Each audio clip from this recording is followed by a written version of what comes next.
मुंह खोला तो गहलोत पर फट पड़े सचिन पायलट। कहा सोनिया गांधी नहीं वसुंधरा राजे है गहलोत की नेता। राजस्थान कांग्रेस में एक बार फिर अशोक गहलोत और सचिन पायलट आमने सामने हैं। मुख्यमंत्री अशोक गहलोत की ओर से आरोप लगाए जाने के बाद पायलट ने पलटवार किया है।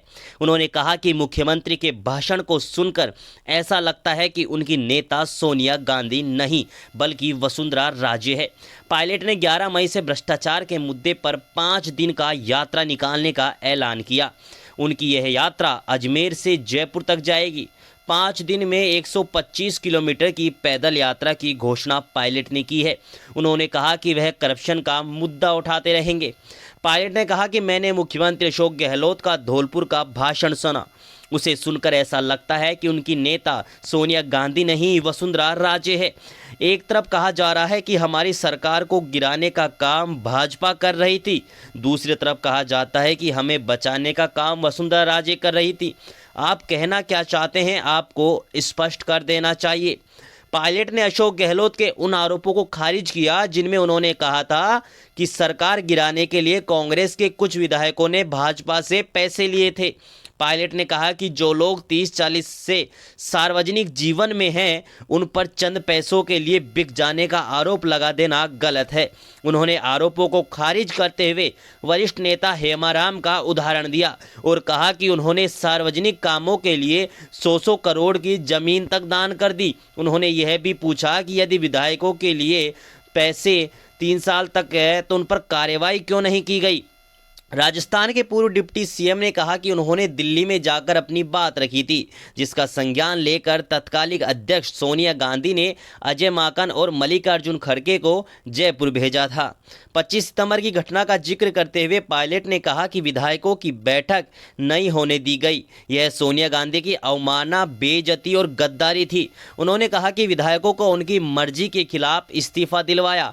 पायलट ने वसुंधरा राजे को कांग्रेस सरकार की रक्षक बताने के गहलोत के बयान पर कहा कि उन्हें अब समझ आ गया कि क्यों सरकार पूर्व सीएम के कार्यकाल में भ्रष्टाचार पर एक्शन नहीं ले रही। पायलट ने कहा कि पिछले 1.5 साल से मैं लेटर लिख रहा हूं। वसुंधरा राजा जी के कार्यकाल में तमाम भ्रष्टाचार के आरोप मैंने लगाए हैं। गहलोत जी ने लगाए, मंचों से लगाए, पीसी करके लगाए, उनकी जांच क्यों नहीं हो रही। मुझे अब समझ में नहीं आ रहा कि जांच क्यों नहीं हुई। मैं अब नाउम्मीद हूं। पायलट ने 5 दिन की पैदल जन संघर्ष यात्रा निकालने का ऐलान करते हुए कहा कि भ्रष्टाचार के खिलाफ और नौजवानों के लिए यह आवाज़ उठाते रहेंगे।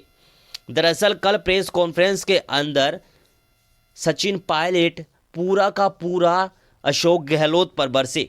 उन्होंने कहा कि अब तो अशोक गहलोत जो है वो खुद कह रहे हैं कि वसुंधरा राजे ने मेरी सरकार बचाई है, तो अब आला कमान जो है वो वसुंधरा राजे के खिलाफ कोई एक्शन क्यों नहीं ले रहा और अशोक गहलोत के खिलाफ भी एक्शन क्यों नहीं ले रहा। अशोक गहलोत के खिलाफ इसलिए कि वो बीजेपी से मिले हुए हैं। देखना बड़ा दिलचस्प होगा कि जब वो अजमेर से यात्रा निकालेंगे तो क्या कुछ वो राजस्थान में और संदेश देना चाहेंगे। अभी तो मानो ऐसा लग रहा है कि जिस तरीके से आगे सुनने में आ रहा है कि 11 जून को सचिन पायलट एक अलग पार्टी भी बना सकते हैं। इसका मतलब ये हुआ कि वो कांग्रेस से इस्तीफा दे देंगे और कोई नई पार्टी बनाएंगे या किसी अन्य पार्टी के साथ में गठबंधन करेंगे। सचिन पायलट लगातार जो है आला कमान को पत्र भी लिख रहे हैं वसुंधरा राजे के ऊपर कार्रवाई हो, लेकिन अभी तक कोई कार्रवाई नहीं हुई है। वहीं अभी तक मुख्यमंत्री अशोक गहलोत जो है वो चुप बैठे हुए हैं। अभी तक कोई भी जो है भाषण से सचिन पायलट का नाम नहीं ले रहे हैं। इतना ही नहीं, अन्य विधायक गहलोत गुट के वो भी अभी शांत बैठे हुए हैं।